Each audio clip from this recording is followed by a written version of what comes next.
intellectual guy, and he doesn't do portions. He just reads the Bible, reads the Testament, you know. All right. Praise God. Okie dokie. So this is number 45 in our progression, counting up to 54. This is Vaetchannan, and this is and I implored. That's basically from Moses begging, not begging so, but saying, you know, let me go in the promised land. And all that doesn't work out for him.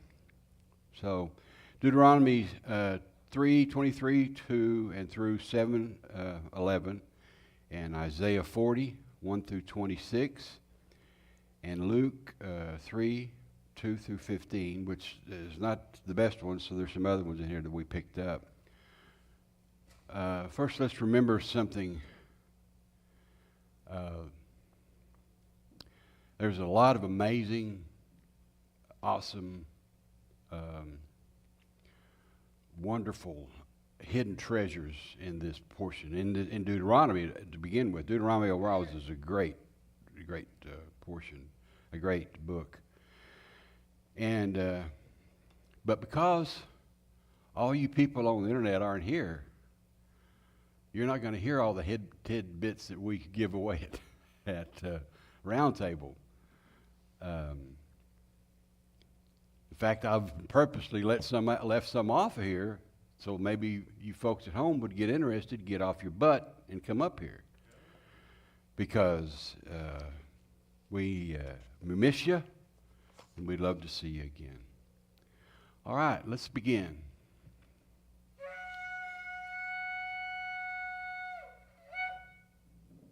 Amen. Do great things. Let's begin with Moses saying, in effect, the reason I cannot lead you into the promised land is my personal failures. I am a sinner, and so death is my reward. Continue on with Moses saying, Yahweh has made Joshua your appointed leader. He's the one who will divide the land of Canaan among the tribes. Joshua was not given Moses full authority, meaning he was not the spiritual leader, so to speak. He became head of the Israeli army. Mainly due to the fact that he had learned a lot of things from Moses, being his right-hand man or his understudy, or Moses was his mentor. I'm sure Yahweh had it set up like that, and following the traditions that we learn about if we study Torah. This is how things are done. You learn through tradition about how things mount up and stack upon each other. Nothing is separate. It's all combined, so to speak.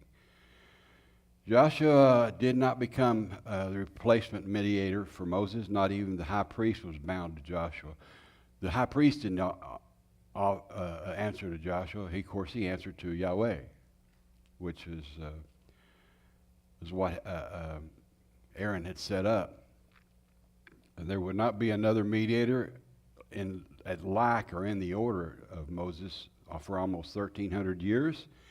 And that mediator would be none other than Yahweh himself in the form of Yeshua of Nazareth. Nothing good ever came out of Nazareth, they say. Salvation of the world sure came out of there. Amen. Moses begins by asking the people to obey Yahweh's law, and then explains why they should obey Torah. Moses says that it's Israel's recent experiences that confirm and set the context of reason and purpose for Yahweh handing down these rulings and commands Israel to live by. Because they came out of bondage, Israel did, not knowing Jehovah. They came out a lot of like Egypt. They had a lot of Egypt trademarks in them. And so they didn't know him because no one spoke of him. You know, they had their own little idols that they worshipped, frogs and alligators and snakes and whatever else they decided would be worthy to be worshipped and prayed to. And they, the Israelis, Israel called out to Yahweh and said, help us. Somebody knew, somebody understood what was to be done. And lo and behold, there was a man there that could help them, earthly man, Moses. So in Deuteronomy 6, 4, and 5, it says, we always say, hear or Shema, O Israel. Well, what it really says, obey, Israel. Obey these commandments, and life will be good for you, right? And you shall love Jehovah, your Elohim, with all your mind, with all your soul, and all your might. And when you say obey, that puts a little different perspective on the word, right? Do you see the strength and passion in that word compared to hear? Obey is an active subjective word. You've got hear. You would think, well, hear is that, it's like listening to music we were listening to there, or birds singing, or brooks, whatever it is. But that's not what it means. In Hebrew, it means to obey what I'm telling you. And this is a decree that's not to be ignored either. We do that somewhat when we were younger. We'd act like we didn't hear what your parents said. They said, "You hear what I said?" Remember that? Yeah. You would say, "No, whack." Oh, I remember. Yeah, I hear you now real well. The requirements that we understand who Jehovah is intellectually, and then let it cloak our souls. I love that phrase, cloak our souls. It just feels, that word phrasing is just a wonderful feeling, like cloak. You need that cloaking, that protection. You wear a cloak, it's rainy or snowy, or if it's cold, what's the cloak that they wear? The Españols wear poncho. That's right. It's like kind of like a poncho. A poncho covers you up, keeps you from the weather. Well, this cloaking your soul keeps you from the arrows and darts of the serpent. And you learn to live with that cloak. That's your personal thing. We wear cloaks in prayer that I have under here. I'm not wearing it today, but that wrapping of that cloak, they kind of goes along the same lines as that we used to say, that you would put on your prayer shawl. You ever hear that phrase before? I put on your prayer shawl and go in your closet and pray. And then later on you find out that the prayer shawl is a closet. It's a word. It's a word for closet. That's a place you go, that hidden place. You put that cloak over your head, and it takes out all the noise, and the light kind of dims, and you sit there for a minute, and pretty soon you're hearing mindly, not verbally, but you hear in your mind what's bothering you and what can be done for you. So as well. Anyway, but the word hear or hearken are powerful, not passive biblical words. But the hearken is another word. You hearken yourself to something. You hearken yourself to your job, so to speak, or you hearken yourself to your faith. You attach yourself to your faith, so to speak. And that word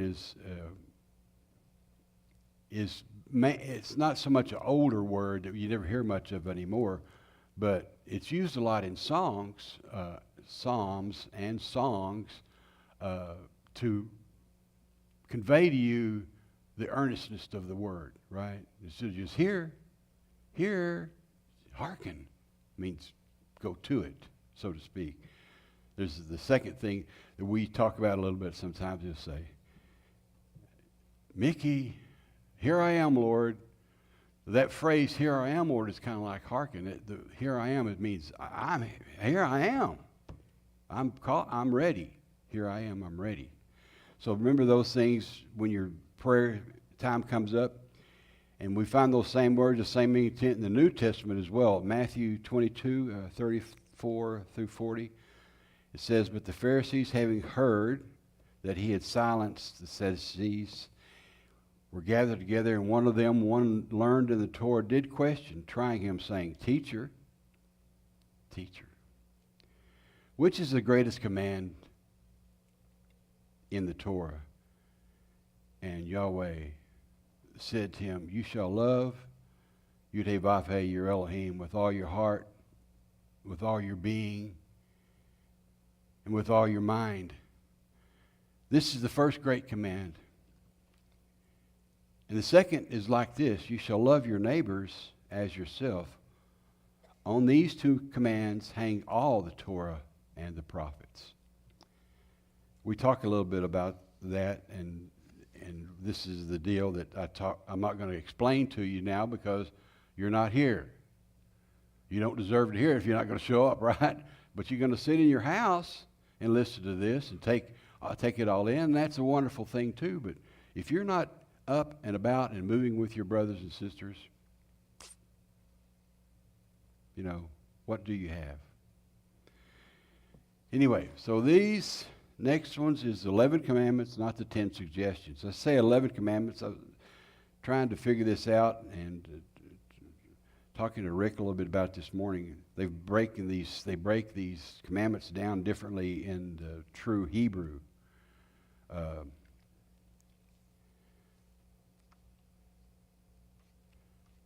need my deal. I know where I put it. Hold on, I'll be right back. I don't know if I even have it. I was thinking I should have put it in that book, but that's why I get that book, right? So I'll have all my stuff in it. Let's see. It's okay. You're only a human being. That's right. No, I don't have it. That's pretty weird. Actually, we're spirits. I had the Hebrew words of these commandments. They really are beautiful. They're words we know. Let me make sure I didn't do them somewhere. I don't remember them. No. If I run across them during this portion, I'll read them out to you. But I don't see them. Probably sitting on my printer, right? Yeah, there it is on the printer. Well, what good is that? First one, I am Yahweh your God who brought you out of the land of Egypt, out of the house of bondage. Those two have been shortened somewhat, and there's one in Exodus commandments that's probably a little more detailed and has a explanation with it. This is the one in the portion we're doing today. And it says, the second command is, you shall have no other idols before me. I'll get into that later too. You shall not make for yourself a graven image, nor bow down to them. We went through a period when we first came into this walk that said that's what you do at Christmas. You bow down and get the present under the tree. And the tree is a symbol of forever living and whatever. And we hated it. So we're taking all that down, taking it all out. But it's in your heart. That's where the difference is. For you shall not take the name of Yahweh your Jehovah in vain.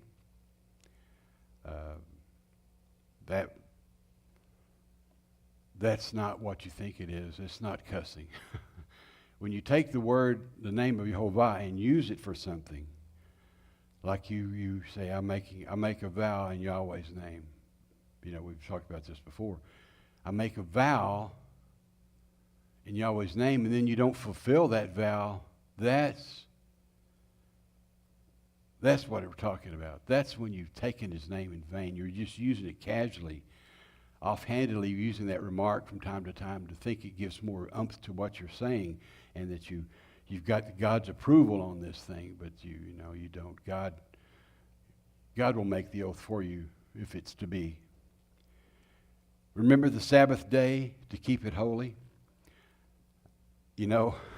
I've read these before where it actually has dropped a lot of words. I remember as a child that the one I read was keep the Sabbath. That's all it said. Didn't say anything about keeping it holy. It didn't say it was a day. It just said keep the Sabbath. And then you get into the depth of the meaning. There's a lot to that. You know, that's the day that Sabbath was made for rest and reflection and an opportunity to be with your friends and your neighbors and your family.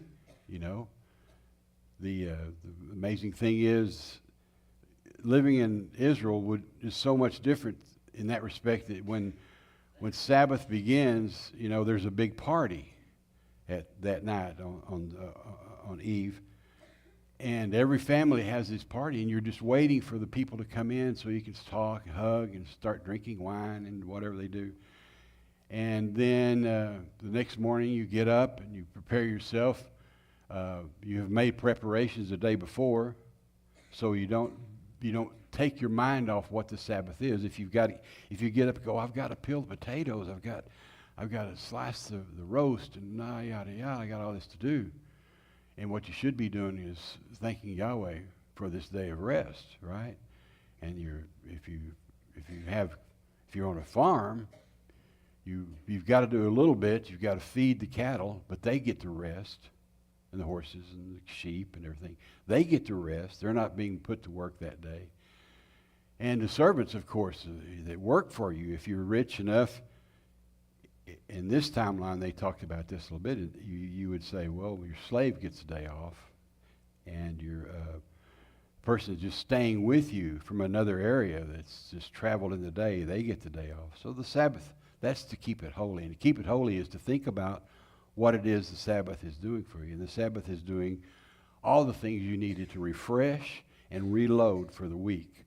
We talked about that a long time ago. I said, well, we've coming in here, we're all here together. We're all here sharpening each other as we talk back and forth, you know. And then people start dwindling away, and you're wondering, do they still keep the Sabbath, you know?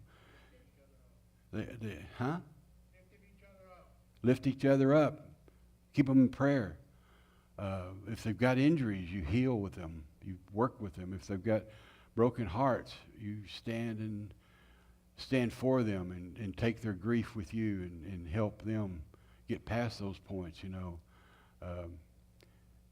I think that what I've always thought about that is, especially in the death of a loved one, the people that don't really understand what's in store after death, especially if you're not a Christian, they seem to really get brought up in this. They get so wrought with sadness and for the person, but really that's for them. They're the ones that are sad for themselves because they've lost their friend, which is good, right? You remember those people, and that's how that works. You know, it's just that time for your friends like that. The next one is, of course, the first four are a relationship with Yahweh. That's what you do with Yahweh. And the last six, are, of course, are relationships with man on man, so to speak. So, starting with this one, it's to honor your father and your mother. I read a couple of weeks ago that they think this was changed in respect that mother brings life. Father brings things to you to live by. You know, either your home, your whatever you do. You know, father's also the priest, but your mother, that's a special thing. You know, and when you honor your mother and your father, you have other couple things you need to do. You need to remember that as they grow older, they need you. As a son or daughter, your parents need you for things to help you. You need to help them. They can't get around. They can't get down on the ground and dig and like you can. They can't climb up on the building and work on the roof like you can. There's just a lot of things you need to see. You always want to be able to be available to help them, you know. Like Tammy's going to get surgery. And so I'm sure all of her family is anticipating what they're going to be doing to help her, you know. And the same with whatever, same with anybody. If you were to be, if you lost a pet even, you know, that's kind of a brutal thing to go through, but pets are personal to you, so that's something. Next one is you shall not murder. Now that doesn't mean you don't murder a deer, or you don't murder a lamb, right? You kill those things. You like in war, you don't murder anybody in war. You kill because they're going to kill you. And if you're in the right, or if you're within God's army, most of the time the outcome is already foretold for you. If you go in, you know, this part of this portion this week is about that. You know, they didn't want to go in when he said go in. When Yahweh said go in, they said, no, we were scared. Then they kind of got a little brave. Okay, we're ready to go. And he goes, I'm not with you. You'll be slaughtered if you go, you know. So, you know, you shall not murder is totally different than not kill. So you should not do that. You shall not commit adultery. Now, in this era, almost every nation or every tribe, you know, whatever they are, Midians or whatever, they have almost the exact same law or the deal about adultery. They hate adultery. That, in respect, adultery hurts more than just you and your wife. It hurts everybody connected to it. You know, if you do that sort of thing, and it starts disrupting runs ripples right through your family, right through your heritage of your life. So almost all of the tribes in that outside of Israel had this same rule. Another one is you shall not steal. Of course, that's a problem. There's a problem because there's things lead up to stealing. If you're out of work and you're out of contact with your family, or don't have a congregation to help you, and you need bread, what do? Well, we would say do some work somewhere, just whatever you need for that day to get by, to keep living. But what happens is those needs become greeds. Then you want what they have, you know. You want to steal it from them, take it from them. Take their happiness, right? Take their livelihood. If you take their ox, you're taking their job, you're taking their security, you're taking I'm just saying, this thing could be a car. If you're taking somebody's pickup that they're using for work, the ripple effect of that is just overwhelming. You just have to think about that. The next one is you shall not bear false witness against your neighbor. Rodney talked about that. Who is your neighbor? Now, if your next door neighbor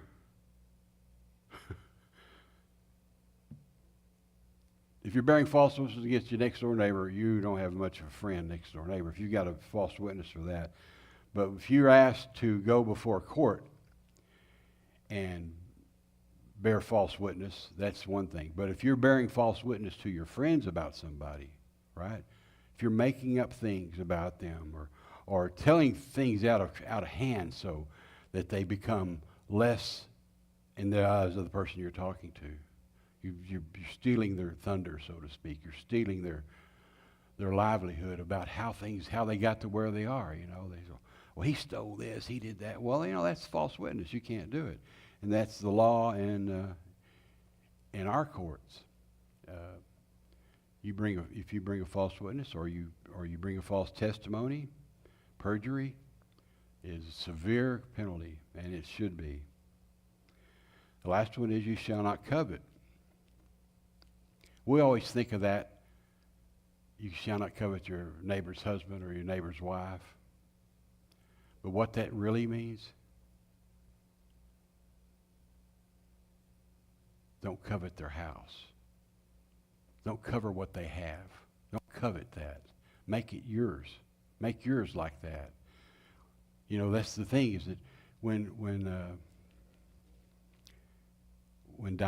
Deborah was accosted, and the brothers all went and killed all the men, they coveted the women and brought them back in,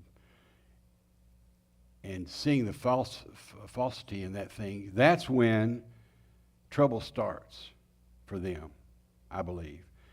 That weakened the overall tribe, and bringing in the blood of the people that they'd killed. And that's the covet they're talking about. They're not, covet. That's the same as adultery. That's what Yeshua said. He said, if you even think about it, that's adultery. You're in your mind, you're doing the exact thing you would do if you got the opportunity, so to speak. So that's why they're not suggestions, I guess is what I'm trying to say. In this portion, we see the Ten Commandments are divided into two obvious groups. The first four we talked about speaks of man's obligations to Yahweh, and the remaining six concern relationships between our fellow believers. Nowhere in the Ten Commandments does the issue of salvation come up. Torah doesn't deal with it because it's not there. It's not in the Torah.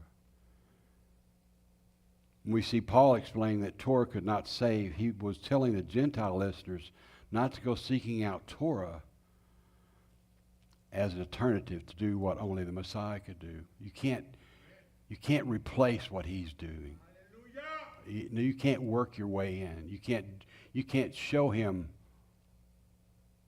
more of anything. He is everything. He is your salvation. And since Yeshua was a Jew, and it was only within the religion and covenants of the Jews that the advent of Messiah had any meaning at all. That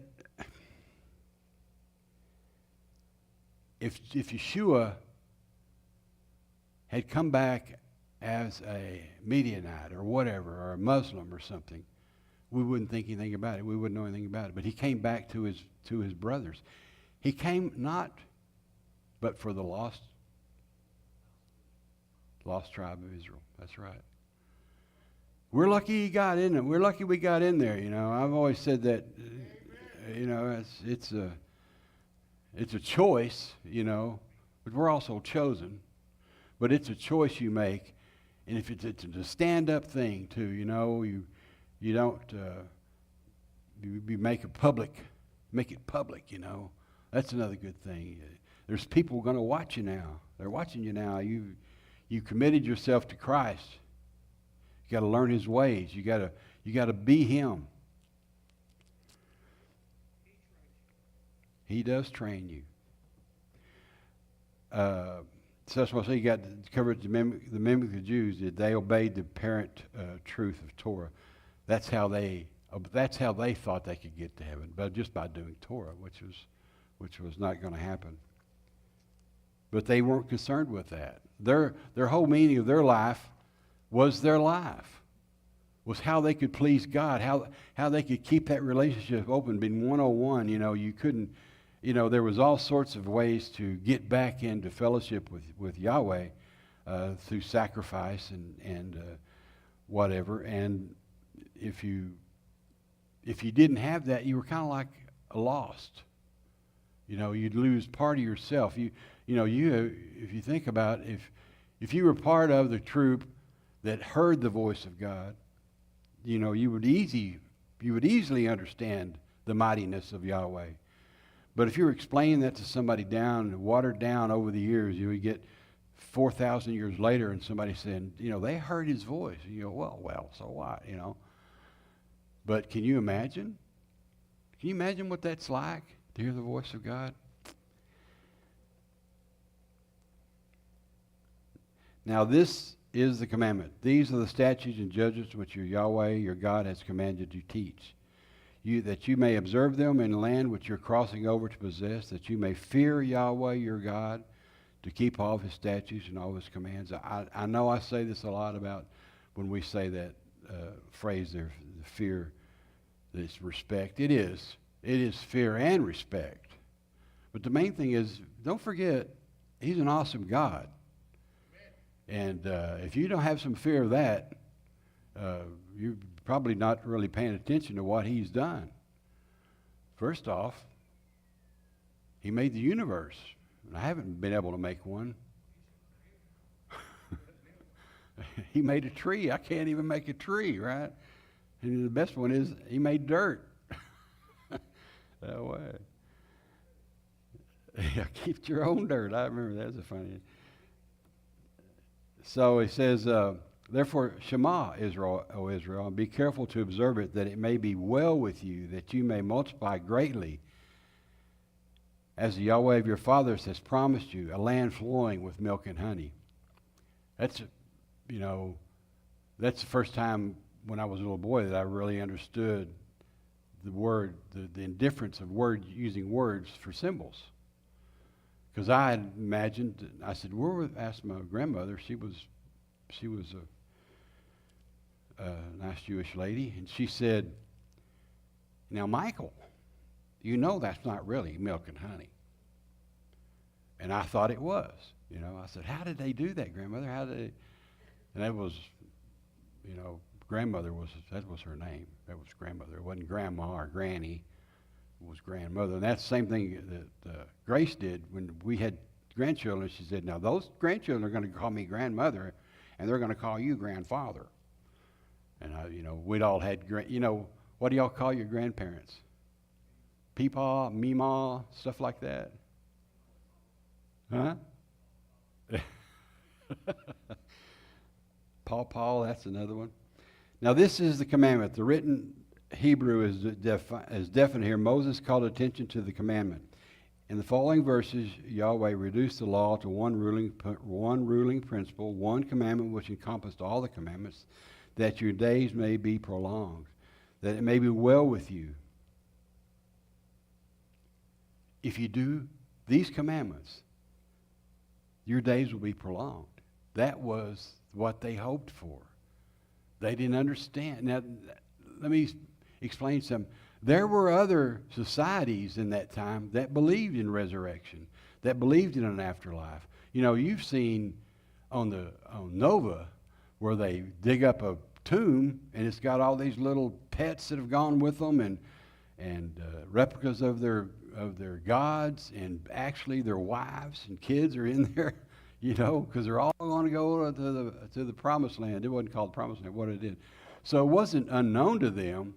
It just wasn't shown to them in Torah, right? So it wasn't like it was a brand new concept to them. It showed that, right?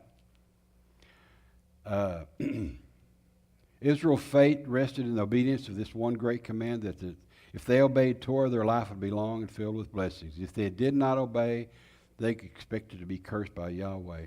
The curse was your life was going to be cut short. That was the worst thing that could happen to you. If you're out of fellowship, if you're cut off, that means you're cut off from friends and your family. And sometimes your family's drug in with you, because they carry that curse on for the third and fourth generation. It says,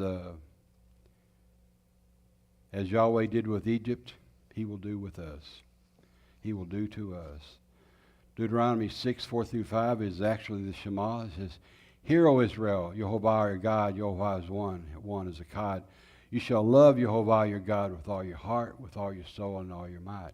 And these words that I command you this day shall be upon your heart. And you should teach them diligently to your children. And you've got to speak about them when you're on your way, when you're traveling about, right? So it's a wonderful way to think about it. If you've ever traveled, like these kids today, they're at that Texas, what is West Texas boot camp they're at right now, Messiah, Texas. There's a winner right there. There's a best buddy winner right there coming in. Yeah, you can't hide. We can see you. you get on the bus and it's a gung-ho, God this, God that. You're so excited. And you're there for a week and you come back and you kind of got a different attitude about it. You're saying, well, I've been kind of a kid. And it's important to me when I was there. It was important to me to come back and tell my parents about this and tell my friends about this, to be that deal.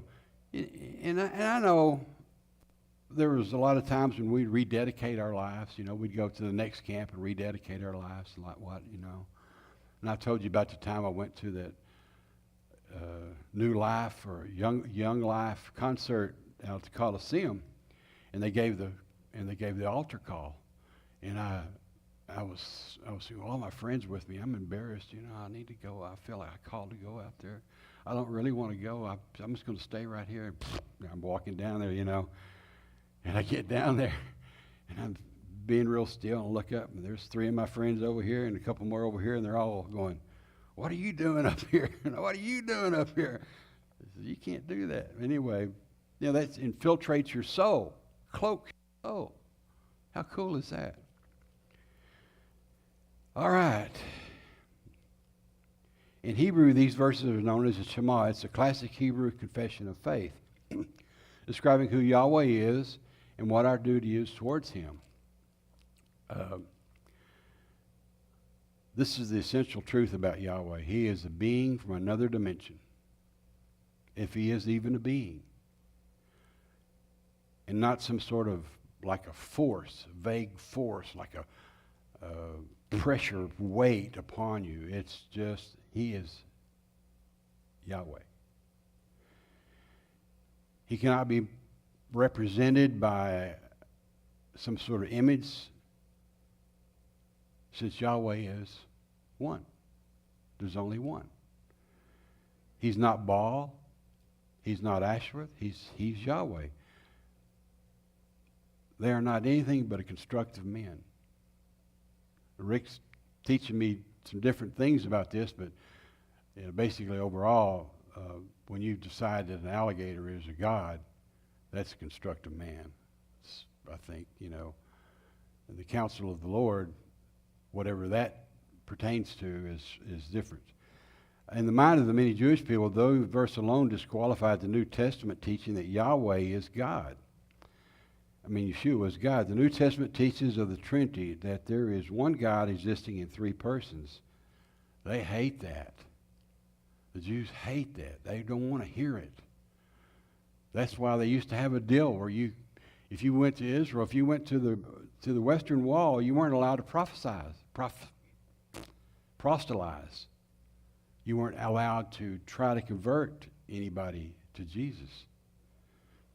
That's changed with anything else. Everybody becomes tolerant. You're all tolerant about everything when it shouldn't be that way. Since the revelation of Yeshua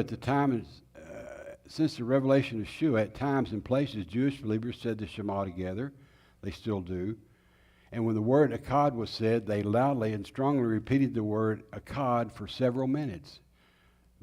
In the great Jerusalem temple, when they said this, they kept saying Akkad, Akkad, Akkad, Akkad, Akkad, Akkad. Because inside that synagogue was a bunch of tourists. And they were making sure you knew that they knew the only one true living God. They just knew there wasn't 3 people, and they were they just despised you for it. Don't even bring it up, that sort of thing. That's one of the deals about when you become a Christian, that your friends will disown you, so to speak. I think now, when you become past a Christian, you get past the Christian part and get into the true Christ, that's when they're going to start disowning you. Not that first little deal.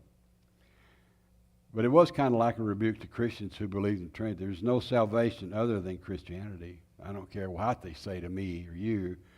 Islam, Hinduism, Buddhism, Sikhism, Judaism, Bali faith, Jainism, Shinto, Taoism must all disavow their God and come to their knees to Yeshua for salvation.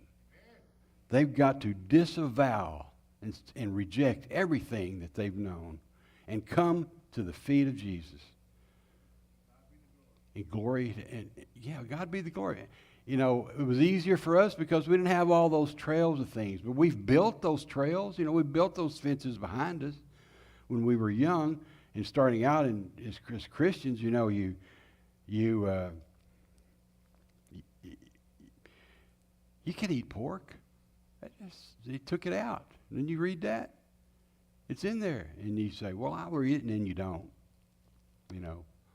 They say, well, you can do all sorts of things that says you can't do. All that's done away with. There's a new covenant. It says so right there on that page. The New Testament. But they've all got to come to Yeshua for their salvation. No matter what their priest tells them or whatever. No, I don't know what. I never have been around Catholicism. I don't know how it acts towards this stuff, but I don't see the point of praying to a human. Is that how it works? Anybody know? Anybody Catholic in a long time ago? They pray to Mary, right? You pray to Mary, and then Mary prays to Jesus, her son. Is that not how it goes? You don't know? I don't know. Anyway, they got it. They kind of got it. You know, they look kind of like Jewish people. They got the little thing on their hat, and they drive a big scepter around and stuff like that. That's this deal. So, love Yahweh with all your heart, with all your soul, and all your might. Wow.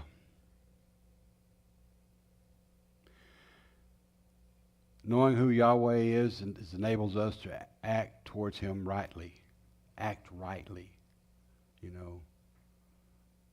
That's the phrase. How do you be righteous? Anybody know how to be righteous? Walk righteously. Walk right. Walk correct. Do the correct things. That's a righteous person. This love abides because He loved us completely. We love Him because He first loved us. I used to think Yahweh demands 100 other things from us. You know, you get to thinking about it. He demands our money, our time, our effort, our will, our submission, so on, so on, so on. He doesn't. Those things you give freely once you know Him, once you understand who He is and what He stands for, and what He means to your salvation.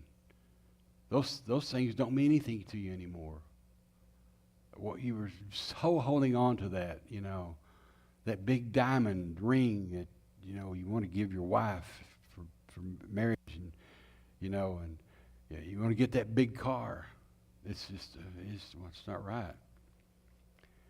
But really what He wants is our love. When we really love Him with all of our heart, soul, and mind, then everything is freely given to Him. If we give Yeshua everything else without giving Him love, it's all wasted. And maybe it's all lost. It's a lost cause. It doesn't do you any good. Doesn't praise Yahweh and Yeshua in any way. And then in Matthew, Yeshua called this the greatest commandment. Matthew 22:37, and He said, the second commandment, you shall love your neighbor as yourself, was like the first. When we love Yahweh with all of our heart, soul, and mind, we'll find it easy to love our neighbors as ourselves. That's the key Rodney talks about when he says it. And he says it a lot because it's key to our salvation.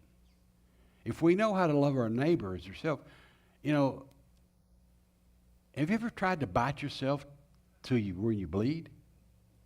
Huh? Can you do it? No, you can't.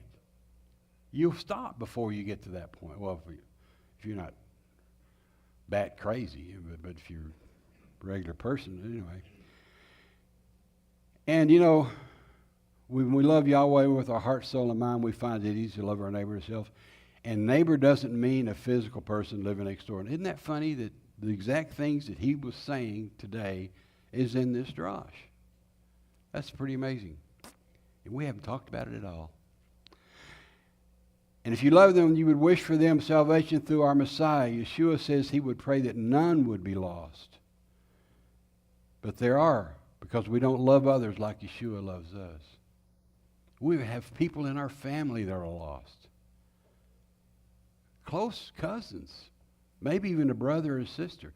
My dad was lost. He cursed God. He said, if you ever see me going to church, you better run, 'cause it's going to fall in on you. And then one day, I was real young, 24 or 5. They said, would you open the service each Sunday with a prayer and talk about what's going on? I said, no, but they said, go and do it anyway. So I did that for about a year, and my uncle started coming to the church. That's my dad's brother. And then his wife and my cousins all showed up, and pretty soon we had a big congregation, just the Wilsons there, you know. And my mom would come, and my sister would. My dad wouldn't. And then one day, I look up, I'm reading the deal, look up, and he comes in the door. And then about 2 weeks later, he's getting baptized. And this is a place where you make an announcement when you come out of the back. You know, have you ever seen those deals? They come up and they hand you the microphone. You're supposed to say something really spiritual and great, you know. He goes, that's cold. I thought, that's a good answer. That's not what they meant, but anyway. But I do say this, because we don't love others, they won't be saved, because we don't love them like Yeshua loves us. If we would just act like that, it would do a lot for salvation. These words that I command you this day shall be upon your heart. You shall teach them diligently to your children. Shall talk of them when you sit in your house, when you walk by the way, when you lie down, when you rise up. You shall bind them for a sign upon your hands, and they shall be for frontals between your eyes, and you shall write them on the doorpost of your house and on your gates. This great command's got to be on our heart first. We got to have it right there. Then it must be communicated to our children. It's be the topic of our conversation whenever we sit and do anything. It should always be in front of us, right? As near the hand as our forehead. Do you know that's the combination of that whole phrase? That this knowledge of Yeshua, of Yahweh, should be as close as your right hand or as close as your forehead. And it should be as close as your door that you walk through and walk in.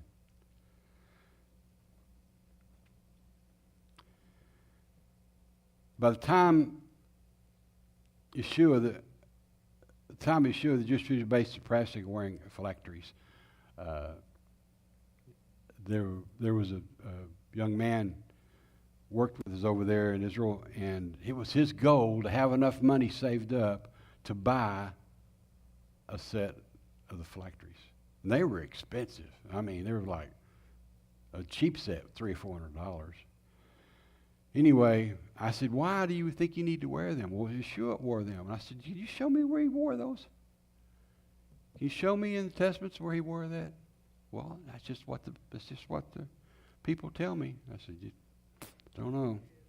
Did he? Huh? That's right. So you'll bind them with something. By the time Yeshua condemned the abuse of wearing phylacteries among the Pharisees, they would make their phylactery boxes large as a display of their great spirituality. In Matthew 23:5, it says, everything they do is done for people to see.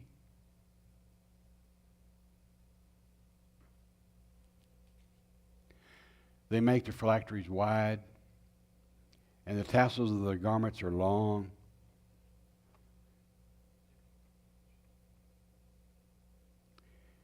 And it says in the end times there will be a satanic imitation of this practice.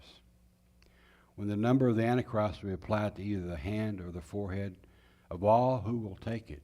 It won't be demanded of you to take it, but it'll be offered to you. Revelation 13:16. It also forced all people, great and small, rich and poor, free and slave, to receive a mark on the right hands or on the foreheads. It was an offer to you, but then it was demanded of you. If you wanted to eat, if you wanted to get to see a doctor, you have to have this mark. If you want to go ride a plane, you have to have this mark. If you want to buy fuel for your car, you have to have this mark. Do you see it coming?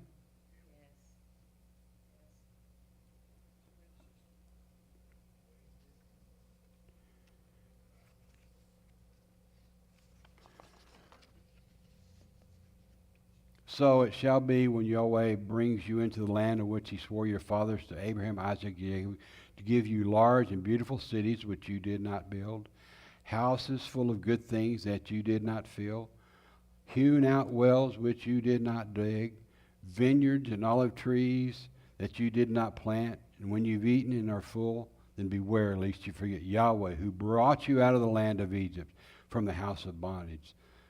The cycle will be repeated through history of Israel. It happened so many times.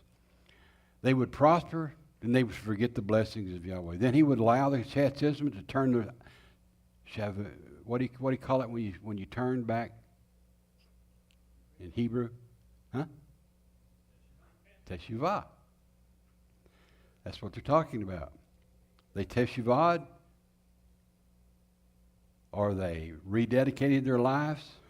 You know, we do all the things, we got all the terms. Then he would allow the chapter to turn focus back upon Israel. Israel would repeat it, obey again. He would bless and obey Israel again, and they would prosper over and over. We have proof of this.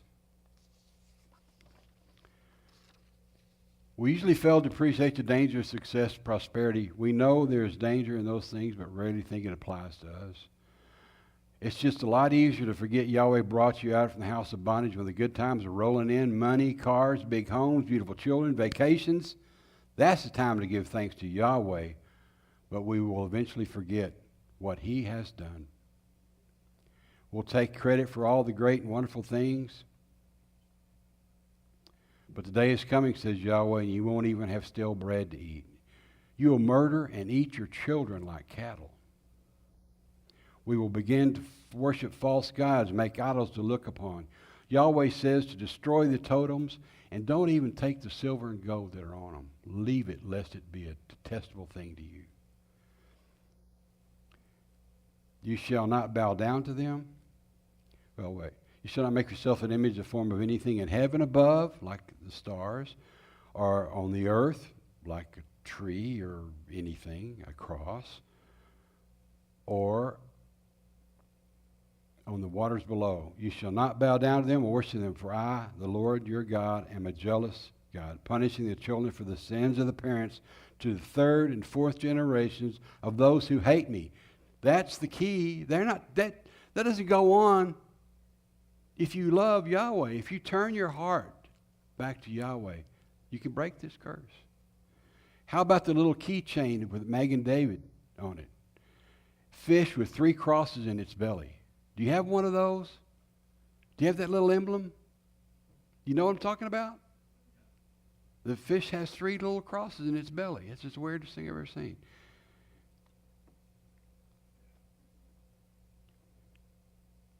And we say, I don't worship that. That's not what that means to me. Have you said that? That's not what that means to me. That's what we said when we were in the world. We said, that's not what that means to me. Then why do it? Why have a keychain with all the things he says not to have as an emblem, to worship, an idol? You shall fear Yahweh and serve him. When we do this, the idea is not a shrinking fear from an angry God. Instead, it's the idea of fear is more in a concept of all-field respect. Stomach-churning thought of offending such a great and loving Yah who has done so much for me, or for us. This is the passage of Scripture Yahweh quoted back to Satan when tempted by Satan to avoid to win back the world. If he would only bow down and worship Satan, Yeshua reminded Satan, you shall fear Yahweh and serve him, that it was only right to fear and worship and serve Yahweh. He will never bow down to Satan. I can't believe Satan even asked him. Or why would he even allow him in his presence? You know, that's the thing you think about that when he says, jump off, let your angels catch you. Oh, does it on there? Oh. You shall not tempt Yahweh as you tempt him at Massah. You remember at Massah, they ran out of water. The first thing they said was, he's a worthless God. He's letting us die out here in this desert. And they turned their back on him. It's Israel tempted Yahweh by doubting his love concern for him. This was tempting or testing Yahweh regarding his love for Israel, something that is not only right, high-handed against Yahweh, but also disregards his previous demonstrations of love and care. All the things he did for them coming out of Egypt. Right? Where's all that stuff? Oh, we don't recall that. Anytime we deny his love for us or demand he do something for us, we are testing him as we must answer to our standards. He has to answer to our standards? Are you sure? Matthew 4:5-11. Then the devil took him up to the city, the holy city of Jerusalem, and Yeshua stood on the highest point of the temple. If you are the Son of Yahweh, he said, throw yourself down, for it is written, he will command his angels concerning you, that they will lift you up in their hands so that you will not strike your foot against a stone. Sounds to me like the devil knows more about the Bible than we do. Yeah, think about it. Again, the devil took him up to a very high mountain, showed him all the kingdoms of the world and all their great splendor. All this I will give you if you will bow down and worship me. And Yahweh said to him, away from me, Satan, for it is written, worship Yahweh and serve him only. Then the devil left him, and angels came and attended him, just like he said he would. Satan knew that was going to happen. Did we know? Deuteronomy 6:20-25. Someday your child will ask you, what is the meaning of these instructions, laws, and rulings which Adonai our God has laid down for you? Then you will tell your child, we were slaves to Pharaoh in Egypt. Adonai brought us out of Egypt with a strong hand. Adonai worked great and terrible signs, wonders against Egypt, Pharaoh and all his household before our very eyes. He brought us out from there in order to bring us to the land he had sworn our ancestors he would give us.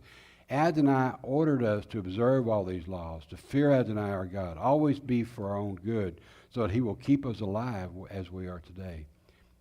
It will be righteous for us if we are careful to obey all these mitzvot before you, Adonai our God, just as he's ordered us to do. Hold on, don't turn that yet.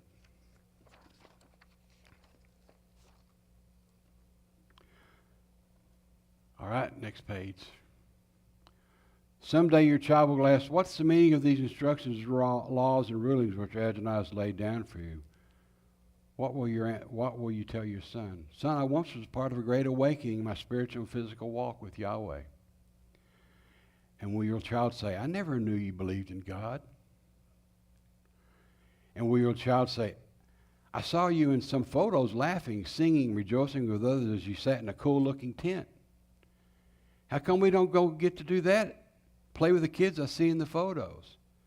Where did they all go, Dad? And I probably would never have to say this. They didn't leave, I did. Where are they? You remember this place is full of people. Is that what they're going to tell their children? That I gave up? I quit coming? I'm not a part of that congregation anymore. Somebody made me mad one day. Nobody talked to me. Everybody hates me. Shabbat shalom. Shabbat shalom. All right.